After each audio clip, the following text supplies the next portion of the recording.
Kalau misalnya anak-anak itu main game dalam batas maksimum 3 jam per hari atau sepekan 21 jam, itu masih grafiknya masih positif. Tapi begitu udah lebih dari batas waktunya, dia langsung begini, Ustaz. Ibu mertua sebelumnya juga belum pernah berangkat ibu mertua. Dan dia punya pengalaman sudah nabung, ikut salah satu travel umroh waktu itu, Ustaz, yang cukup viral juga, yang termasuk dia yang di-cut, yang nggak dapat itu loh. Yang waktu itu. Jadi dia sudah nabung, duitnya angus. Bismillahirrahmanirrahim. Alhamdulillahirabbil alamin wassalatu wassalamu ala asyrafil anbiya'i wal mursalin nabiyina Muhammadin wa ala alihi wa sahbihi wat tabi'in wa man tabi'ahum bi ihsan ila yaumiddin. Ikhwatal iman rahimani wa rahimakumullah, pemirsa Cari Kisah, semoga Allah Subhanahu wa taala merahmati kita semuanya. Kita bersyukur kepada Allah Subhanahu wa taala yang telah memberikan kepada kita kemuliaan dan kesempurnaan nikmat Islam. Islam yang sempurna yang Allah Subhanahu wa taala anugerahkan kepada kita. Semakin kita mendekat kepada ajaran Allah Subhanahu wa taala, membaca Al-Qur'an, mengkaji isinya, mengamalkan isinya, semakin kita merasakan kesempurnaan yang menunjukkan bahwa yang menurunkan Al-Qur'an, yang mengutus Nabi Muhammad sallallahu alaihi wasallam adalah benar-benar pencipta langit dan bumi dan apa yang ada di antara keduanya. Maka ketika anugerah ini Allah tanamkan ke dalam hati kita, jaga baik-baik, minta kepada Allah Subhanahu wa taala, zat yang Maha membolak-balikkan hati, agar menetapkan Islam yang ada di hati kita dan jangan mati kecuali sebagai seorang muslim. Dan alhamdulillah, pemirsa Cari Kisah rahimani wa rahimakumullah, pada kesempatan ini kita dengan teman kita, dengan sahabat kita yang insya Allah akan memiliki cerita-cerita sendiri yang secara spesifik beliau akan menunjukkan atau menyampaikan kepada kita tentang pengalaman-pengalaman pribadinya dengan Allah Subhanahu wa taala, dan lebih spesifik lagi dengan perjalanan umrah yang pernah beliau lakukan. Yang insya Allah pada kesempatan ini kita bersama teman kita Ramadhana. Masya Allah. Kaifa halki ya Ramadan? Alhamdulillah. Masya Allah. Pasti antum lahir bulan Ramadan nih. Anak kadang ketika pernah nanya kepada salah seorang anak-anak nih Rama, cita-citanya jadi apa? Dia bilang jadi gamer, Bi. Kaget.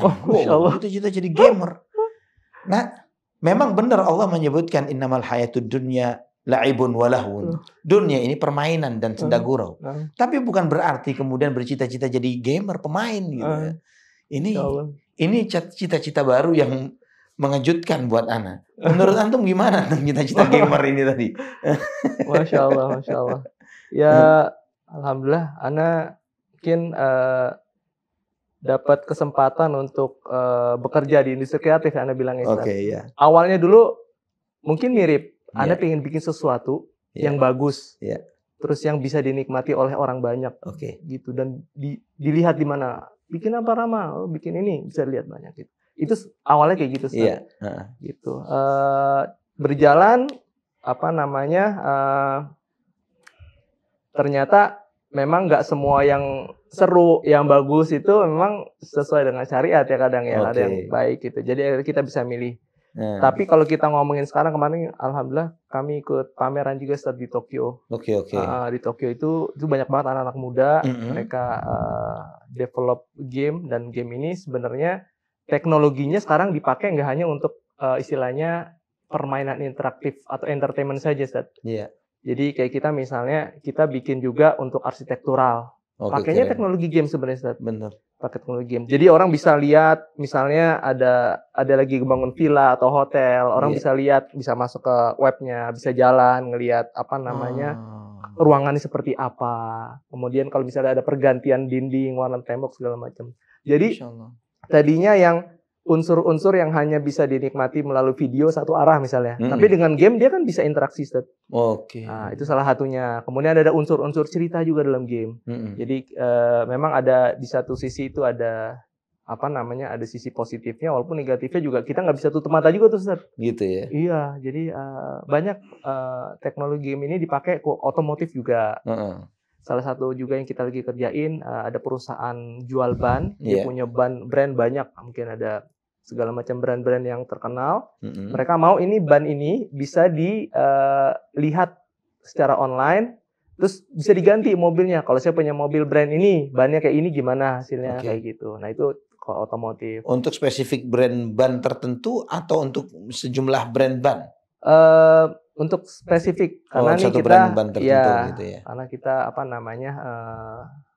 servis ya, kita menyediakan jasa kita, keahlian kita di bidang desain, terus mengolah ini segala macam antara teknologi dan desain ini supaya bisa mendeliver misalnya kebutuhan untuk bikin interaktif konten via web, kemudian gitu. Jadi balik lagi kalau misalnya nanti ke industri game, memang sekarang kalau kita lihat banyak ya Ustadz ya, opportunity itu kebuka tuh di generasi sekarang. Masya Allah, iya, Masya Allah. Nggak hanya di game maupun di di sosmed juga tools banyak, anak-anak bisa bikin konten, dan game itu mungkin salah satunya aja. Keren. Jadi tinggal di yang dibutuhkan memang guidance kita sih. Jadi podcast kita ini bisa dibegitukan. Bisa dibikin interaktif, mungkin nanti bisa dibahas. Nah, kayak bisa gitu. Begitu ya. Masya Allah, tabarakallah. Jadi kalau misalnya tadi balik lagi, kalau misalnya idenya untuk game itu dan banyak Ustaz memang sekarang. Tinggal dipilih nanti arahnya mau kemana kayak gitu. Jadi mungkin seperti sederhananya kayak handphone waktu pertama kali muncul. Handphone pertama kali muncul juga mungkin ini mudaratnya juga banyak segala macam gitu. Tapi pas kesini kelihatan manfaatnya juga banyak juga gitu. Dan ini bagian dari mungkin perkembangan teknologi yang tidak bisa dihindari saat ini, banyak banget tersebar. Tinggal gimana cara kita filter. Mungkin kayak dengan yang kayak podcast seperti ini juga kan kayak membantu gitu ya, memfilter konten-konten yang bagus mana yang kayak gitu. Ya, ketika kita memfilter mungkin berat ya, susah ya. Ketika kita memang berada di medan yang sangat terbuka, di mana misalnya di Play Store gitu misalnya, di Play Store itu kan sejumlah game itu langsung dipromosikan, ditawarkan, betul. Dan sebagian besarnya kalau boleh Anda tanya ini terkait dengan persentase game yang positif dan yang negatif. Ya, ini berapa persentasenya ini? Mungkin yang positif itu sangat sedikit ya Ustadz ya. Jadi tergantung sebenarnya kalau Anda perhatikan juga, karena setelah kita berjalan akhirnya kita sendiri yang mesti tiap-tiap orang kan punya di lokasi ini masing-masing Ustaz ya. Akhirnya kita punya tanggung jawab juga.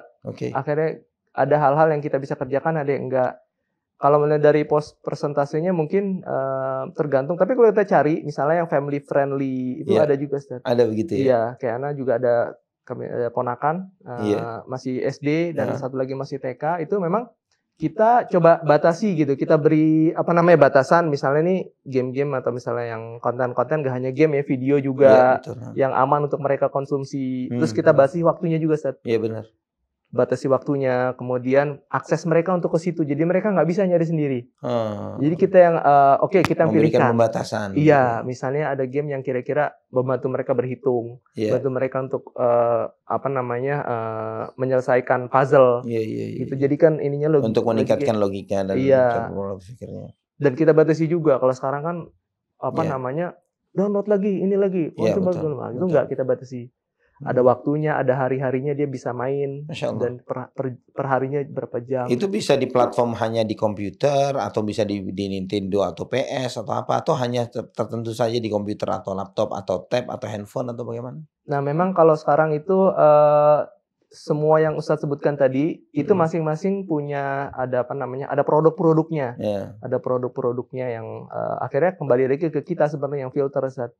Akhirnya karena kalau anak-anak, kalau kita ngomongin ke anak-anak gitu ya, mereka kan belum paham ya Ustadz.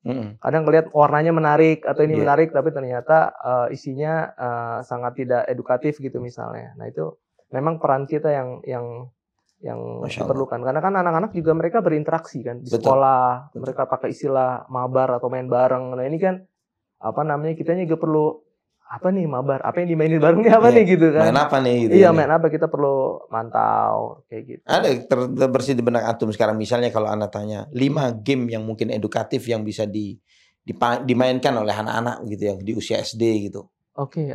Kalau yang paling sederhana mungkin kalau Anda sebutin gitu ya, 5 game ya. Mungkin yang sifat-sifatnya ya, Anda selalu lihat tuh pertama dari sisi dia tidak ada unsur kekerasannya Ustaz. Ini berlaku secara umum gitu ya. Terus dia ada unsur kolaborasinya. Jadi kakak adik dia main bareng gitu. Dia bisa saling membantu. Nah, itu. Atau misalnya dia bisa saling berkompetisi. Misalnya ada game yang brain challenging kayak gitu tuh ada.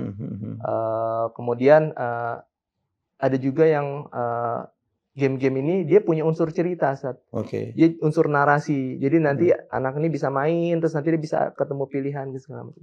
Ini sebenarnya kita juga lagi develop juga, Ustaz. Kita bikin family friendly yang bisa dimain untuk anak, dan kita coba masukin pesan-pesan yang istilahnya yang umum. Jadi kayak misalnya apa namanya, si anak ini nanti main, dia kalau ketemu orang dia bisa mengucapkan salam gitu. Assalamualaikum bainakum. Jadi ketemu salam, terus ketemu orang salam. Nih. Bisa, Ustaz ya. Dahsyat. Ini insya Allah kita lagi develop. Kita juga lagi lihat kira-kira susunan ceritanya seperti apa aja sih gitu. Yang mudah dikonsumsi sama keluarga dan aman juga. Masya Allah. Dan itu yang lagi kita siapkan. Perlu juga antum buat misalnya semacam seperti ini juga gitu ya. Tapi lebih kepada bicara mereview game gitu ya. Betul, saat itu dibutuhkan. Itu mereview game. Jadi mana yang istilahnya family friendly, mana yang untuk anak-anak gitu ya, dan mana yang misalnya khusus kalau ini dibilang bisa sertifikasi haram nih, game-game yang haram dimainkan gitu ya, secara umum oleh umat Islam, terutama untuk anak-anak. Itu penting banget ketika ada yang seperti ini untuk reviewer yang terkait dengan hal yang seperti ini. Ada nggak itu? Nah, Ana waktu itu beberapa waktu yang lalu sempat ada beberapa list tuh, Ustaz, yang muncul nama-nama permainan nih, game-game yang memang tidak disarankan untuk anak-anak, bahkan dilarang. Oke. Iya, itu ada, Ustaz. Cuman pada dulu Anda lupa yang mengeluarkan listnya siapa. Tapi itu cukup beredar ke sekolah-sekolah juga. Jadi disebut nama-nama game-game yang cukup ini, terutama yang online. Karena pada saat online nih, itu kan yang nggak main dari mana-mana. Ada yang dewasa, ada yang ini. Kadang-kadang bahasanya nggak filter, Ustaz. Seperti itu. Jadi ada juga komunitas-komunitas di luar, Ustaz. Mereka ini mengkurasi permainan-permainan yang bisa membantu mental health gitu. Ada juga, Ustaz. Jadi kayak misalnya untuk komunitas orang-orang yang untuk anak-anak, bahkan orang dewasa juga. Jadi mereka mengkurasi itu game-gamenya yang aman secara dari sisi mental itu ada. Dan itu masih di luar, belum secara spesifik secara nilai-nilai Islaminya belum. Tapi kebutuhannya kan ada, Ustaz. Luar biasa sekarang. Luar biasa karena memang bahkan banyak kecenderungan itu tantrum pada anak itu munculnya malah karena screen time yang berlebihan begitu. Itu benar, Ustaz. Ada pernah baca salah satu dari teman di game developer juga, dia merekomendasikan satu buku, dia ditulis oleh dokter, Ustaz, PhD. Lupa. Jadi dia bikin satu buku, jadi apa pengaruh game bagi perkembangan anak gitu. Jadi singkatnya sih, dari hasil penelitian itu yang Ana tangkap dan cukup ini ya, mungkin bisa bermanfaat, bahwasanya bermain game itu punya efek positif, misalnya meningkatkan kecerdasan, melatih keterampilan dan seterusnya, melatih bahasa juga. Banyak yang bisa belajar bahasa dengan main game itu, Ustaz. Belajar bahasa asing karena dia ngikutin itu. Tapi itu ternyata ada batasan waktunya, Ustaz. Jadi mereka dari hasil buku itu, kalau misalnya anak-anak itu main game dalam batas maksimum 3 jam per hari atau sepekan 21 jam, itu grafiknya masih positif. Tapi begitu udah lebih dari batas waktunya, dia langsung begini, Ustaz. Kecerdasannya nih. Emosinya juga. Jadi kalau misalnya udah waktunya, misalnya udah mandi misalnya, nggak mau dia. Iya, betul. Karena udah keasikan. Iya, benar. Gitu, karena dia udah over. Jadi sudah muncul ketagihan itu, Ustaz. Iya, adiktifnya. Jadi tapi selama dia di batas waktu yang tidak berlebihan, itu masih bisa ada positifnya. Luar biasa, Masya Allah, tabarakallah. Nah, ini kita ngomong ke topik kita nih, bicara tentang umrah nih, barakallahu fi. Masya Allah. Kapan atau awal mula umrah? Awal mulainya umrah itu pertama kali alhamdulillah di 1440 saat sekitar 2019, tahun sebelum pandemi ya. Gitu. Sebelum pandemi? Sebelum pandemi yang pertama. Terus alhamdulillah kita antum dengan istri kalau nggak salah ya? Sama istri, alhamdulillah, sama ibu mertua, sama kakak. Masya Allah, perempuan, Masya Allah. Jadi kadang-kadang rasa itu Masya Allah, la haula wa quwwata illa billah. Ana banyak sekali bersyukur, Ustaz. Karena kita sering berdoa. Dari dulu mungkin kita udah berdoa, Ustaz. Kita udah pengen haji, pengen umroh. Masya Allah. Gitu. Terus kemudian, tapi itu kadang kita kayak doanya itu kayak nggak sungguh-sungguh itu, Ustaz. Iya. Begitu kita ikut kajian segala macam, Ana lupa ya qadarullah itu kajian di mana. Tapi di situ Ustadz mengingatkan apa persiapan antum untuk haji dan umroh tuh apa gitu. Iya. Nah mulai dari situ alhamdulillah kita di Jakarta kajian banyak Ustaz. Iya. Kajian Masya Allah. antum Masya Allah. kajian juga banyak rutin di Walillahilhamdulillah. Ustaz Firanda banyak Ustaz Iya. di Jakarta. Nah, Masya ana Allah. mulai cari itu Ustaz spesifik kajian yang bahas tentang haji dan umroh. Masya Allah, tabarakallah. Ana cari gitu, ya udah cari apa sih sebenarnya haji tuh ngapain, umroh ngapain gitu kan. Masya Allah. Kita cari dulu, kita cari. Nah itu waktu nyari juga itu ya doa yang tadi gitu, misalnya pengen haji sama orang tua, sama istri gitu, sama keluarga gitu kan. Cuman apa persiapan segala macam belum tahu. Nah begitu datang kajian, terus belajar gitu, kita nanya tuh. Waktu itu Ustadz kalau misalnya umroh kemana gitu kan, salah satu kajian itu ya dikasih lah beberapa rekomendasi, nyari-nyari ya dari situ awalnya Ustadz. Masya Allah gitu, alhamdulillah. Selama perjalanan apa pelajaran yang bisa antum dapat ketika perjalanan pertama umroh ini? Perjalanan pertama kali umroh ya Ustadz ya. Yang pertama kali Anda rasakan itu memang itu Masya Allah ya. Pertama kali itu kita flight langsung mendaratnya di Madinah dulu Ustaz. Jadi flightnya bukan ke Mekah, bukan ke Jeddah, Mekah, ya, bukan ke Jeddah. Dengan apa yang Anda coba pelajari, sebenarnya persiapan segala macam. Itu memang begitu nyampe bandara ngeliat dari jendela tuh Ustaz, nyampe di Madinah. Masya Allah. Dulu Nabi SAW tinggal di sini, nangis Ustaz. Masya Allah. Sallallahu alaihi wasallam. Nabi SAW dulu tinggal di sini. Iya. Itu luar biasa Ustaz. Masya Allah. Ya udah dari situ dan alhamdulillah dari situ ya coba ikutin apa yang udah dipelajarin, terus kemudian ibadah-ibadahnya, ziarah segala macam. Itu sih, Masya Allah. Nikmat banget antum dengan keluarga begitu ya. Nah Ustaz, Masya Allah, Masya Allah. Luar biasa. Dan itu memang. Bawa anak juga? Enggak Ustaz, waktu itu cuman kulihal anak masih berdua. Tapi jadi anak ngajak ibu, ngajak ibu mertua juga. Ibu mertua sebelumnya juga udah sempat belum pernah berangkat ibu mertua. Dan dia punya pengalaman sudah nabung, ikut salah satu travel umroh waktu itu Ustaz yang cukup viral juga, yang termasuk dia yang di-cut yang nggak dapat itu loh. Yang waktu itu. Jadi dia sudah nabung, duitnya angus. Terus ya udah. Dan itu memang effortnya luar biasa. Ana untuk umroh itu, Ana sampai ngejual kendaraan Ustaz. Masya Allah. Untuk bisa berangkat. Untuk bisa berangkat dengan berkeluarga. Iya, Ana pikir kesempatan untuk berangkat sama orang tua. Ini enggak ini enggak terbayar gitu. Masya Allah. Kalau kendaraan insya Allah bisa cari lagi. Gitu. Masya Allah. Ya udah. Jual mobil nih antum? Jual mobil Ustaz. Allah. Nyesel nggak? Enggak Ustaz. Gitu ya? Sama sekali nggak nyesel. Kenapa nggak nyesel? Alhamdulillah itu banyak banget yang Anda dapat Ustaz. Dapat banget. Kalau misalnya alhamdulillah kendaraan ya tergantikan Ustaz. Ya, Allah gantikan lagi. Alhamdulillah itu satu. Dan itu kan ada janji juga Nabi SAW. Benar. Gitu Ustaz, Masya Allah. Terus waktu berangkat sih Anda nggak terlalu mikir nanti gimana-gimana. Yang penting ini ada momen-momen yang memang nggak bisa dilewatkan gitu. Kesempatannya segala. Dan tahun setelah itu COVID kan Ustaz. Jadi itu waktu itu benar-benar alhamdulillah kita udah berangkat gitu. Itu waktu itu nggak kebayang kan. Iya benar. Kalau misalnya waktu kita lebih milih ini dan itu ya seandainya. Iya, penyesalan bakal, dan waktu terjadi COVID itu kita nggak kebayang kapan lagi akan dibuka. Nah, Ustaz, betul. Ya kan, kita gelap banget ini apa yang bakal terjadi sesudahnya. Kita nggak bakal mengetahui. Dan subhanallah barakallahu fiik Rahma, bahwa antum menyampaikan terkait dengan kenapa anak nanya begitu ya, nyesal nggak ini setelah jual mobil gitu untuk umrah gitu ya, karena itu yang menjadi banyak pertimbangan dan perhitungan bagi banyak orang ya, bagi banyak kaum muslimin ya. Ketika kalau saya lakukan ini nanti bagaimana nanti dan seterusnya, dia mengambil alih sesuatu yang sebetulnya bukan tanggung jawab dia. Itu tugasnya Allah Subhanahu wa taala, bahwa tanggung jawab kita itu ibadah. Wa ma khalaqtul jinna wal insa illa liya'budun. Tidak aku ciptakan jin dan manusia kecuali untuk beribadah kepada aku. Dan Allah menyebutkan di dalam ayat selanjutnya, ma uridu minhum min rizqi wa ma uridu ay yut'imun. Innallaha huwar razzaq dzul quwwatil matin. Aku tidak mengharapkan rezeki dari manusia. Aku tidak mengharapkan mereka memberi makan kepada aku. Sesungguhnya Allah, Dia yang maha memberi rezeki dan yang memiliki kekuatan yang sangat kokoh. Nah, itu menunjukkan kepada kita bahwa tanggung jawab kita itu ibadah. Dan memberi nafkah, mencukupi, memberi rezeki, itu Allah Subhanahu wa taala.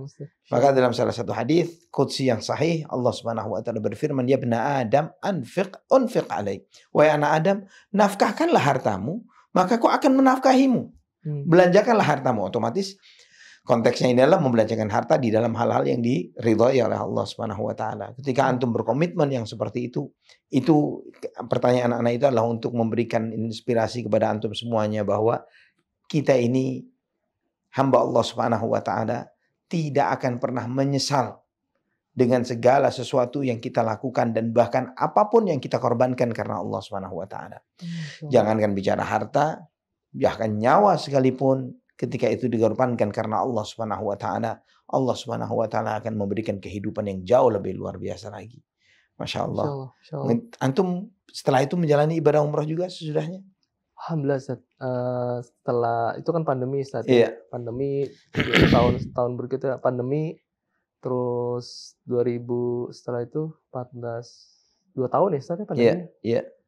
Alhamdulillah begitu udah mulai diangkat tuh pandemi, alhamdulillah berangkat lagi Ustaz sama waktu itu sama istri berdua aja. Masya Allah, Masya Allah. Masya Allah. Dan di situ ya.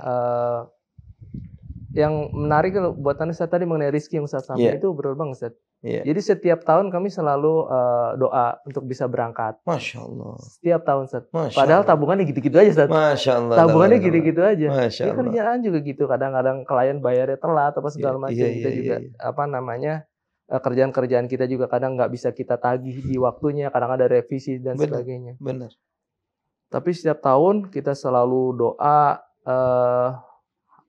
Dan itu dari teman-teman juga yang yang berangkat lebih awal nasihatin kita banyak istighfar segala macam, banyak juga cerita-cerita yang misalnya kejadian-kejadian ya Ustaz ya.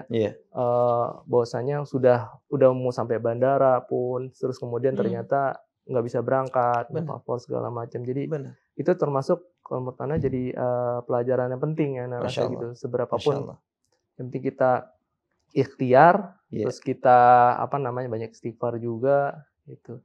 Alhamdulillah 2000 setelah itu berangkat kemarin juga dan mudah-mudahan tahun ini berangkat juga. Ya Rahman, ya Rahim, insyaallah. Anak ikut mendoakan semoga antum insyaallah akan berangkat tahun ini. Amin, Allah. Istri juga insyaallah. Subhanallah ya ikhwafillah rahimani wa rahimakumullah. Antum melihat bahwa setiap orang yang memiliki harapan kuat kepada Allah Subhanahu wa taala, dia tidak akan kecewa. Tidak akan pernah kecewa. Untuk perhatikan bagaimana saudara kita Ramadana hafizahullah di awal sebelum beliau berangkat, sebelum pandemi itu, beliau berdoa, berharap, meminta kepada Allah. Kemudian beliau mencoba menambah. Menambah dengan apa? Keseriusannya dengan menambah ilmu. Ya, alhamdulillah saat ini sudah ada cari umrah nih.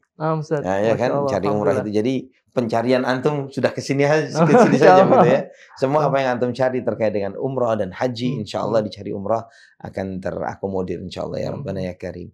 Nah juga ikhwafillah rahimani wa rahimakumullah. Keseriusan itu dilihat oleh Allah Subhanahu wa taala. Allah melihat kesungguhan kita. Allah melihat effort kita, pengorbanan dan perjuangan kita. Allah melihat dan mendengar semua permohonan dan munajat kita kepada Allah Subhanahu wa taala. Dan Allah Subhanahu wa taala adalah ud'uni astajib lakum. Itu janji Allah Subhanahu wa taala. Mintalah kepadaku, aku akan kabulkan. Itu janji Allah Subhanahu wa taala. Yang kadang kita meng-underestimate doa kita. Padahal itu adalah ikhtiar yang terbaik. Kata Imam Ibnu Qayyim bahwa dalam kitab Ad-Da'u wad-Dawa beliau menyebutkan bahwa yang namanya ikhtiar itu ada yang berpotensi berhasil dan tidak. Ya, mungkin kurang lebih 50-50 begitu ya. Kadang berhasil, kadang enggak. Namanya ikhtiar. Tapi yang namanya doa tidak ada 50-50. Doa itu pasti berhasil. Sampai begitu. Sebab itu ada yang sebab mungkin iya mungkin enggak. Kalau ikhtiar cari nafkah, pitching dan lain sebagainya, ini semuanya aktivitas marketing, promosi. Itu mungkin dapat, mungkin enggak. Tapi doa enggak ada mungkin enggak dapat. Pasti dapat. Itu Masya Allah tuh. Nah, kemudian yang perlu kita pahami, bagaimana Allah mengabulkan doa. Itu yang seringkali kita tidak pahami. Bahwa yang pertama, Allah menyegerakan dikabulkannya doa kepada orang tersebut. Disegerakan, diberi sesuai dengan apa yang diminta. Kedua, Allah tunda. Tunda itu bisa nanti di dunia, bisa juga nanti di akhirat dengan jauh lebih baik. Ketiga, Allah Subhanahu wa taala jauhkan dia dari bakal musibah yang akan terjadi pada dirinya. Dijauhkan oleh Allah Subhanahu wa taala. Nah, jika misalnya doa kita itu dibalas oleh Allah dengan yang ketiga ini doang. Misalnya, bahwa setiap potensi musibah yang bakal terjadi pada diri kita, Allah jauhkan dari kita karena banyaknya kita bermunajat dan berdoa dan meminta kepada Allah Subhanahu wa taala. Ini sudah sangat worth it bagi kita untuk terus berdoa. Sangat layak bagi kita untuk terus memohon dan meminta kepada Allah Subhanahu wa taala. Masya Allah, Masya Allah. Masya Allah, tabarakallah. Ini Rama, antum ada pesan buat teman-teman nih terkait dengan umrah, haji atau game dan lain sebagainya. Barakallahu fiik. Kalau dari pengalaman Ustaz, kita mesti yakin ya Ustaz dengan doa kita, dan kita masih ada namanya, kita hidup tuh mesti ada ikhtiar gitu ya. Betul. Ana rasakan, setiap Ana berangkat Ana doakan Ustaz. Ana doakan semua yang Ana ingat teman-teman supaya bisa pada berangkat semua ya, gitu. Masya Allah. Ada yang benar-benar berangkat dan dia bilang gitu. Iya. Dia bilang, alhamdulillah, ini berkat doa tuh misalnya, walau alam gitu Ustaz ya. Tapi ada beberapa teman-teman yang sepertinya masih kayak ragu gitu Ustaz ya. Kayak misalnya, oh tapi Anda begini, begitu segala macam. Kalau saran Anda sih, kalau sudah mantep kita mau haji, mau umroh, itu kita ikhtiar, kita doa, terus kita tempuh jalan-jalannya. Iya. Mulai dari ustadz-ustadz juga sering antum niat pingin haji umroh tapi kayak paspor belum ada, belum diurus. Paspor kan dikirim salah satu prosedur yang memang harus dimiliki. Ada ikhtiar yang tadi yang Ustaz sampaikan juga. Makanya Allah melihat kesungguhan kita gitu. Benar. Kita pernah nggak datang kajian tentang haji, tentang umroh? Kita pernah nggak ikut kayak gitu, pelajari kayak gitu. Insya Allah. Terus akhirnya mungkin itu ya, walaupun ini beda-beda gitu ya, kondisi tiap orang beda-beda, tapi ana yakin kalau kita tadi berdoa, kita tempuh jalan ikhtiarnya, insya Allah pasti akan diberikan kemudahan dan jalan. Gitu. Dan ana juga biasanya pada saat kita mulai udah nanti jalan itu kan di antara ini kan nyari ya Ustaz ya, kira-kira. Nah mungkin nanti dari podcast juga bisa lihat kira-kira informasi-informasinya apa aja. Benar. Biasanya kalau berangkat kan kayak pemilihan flight.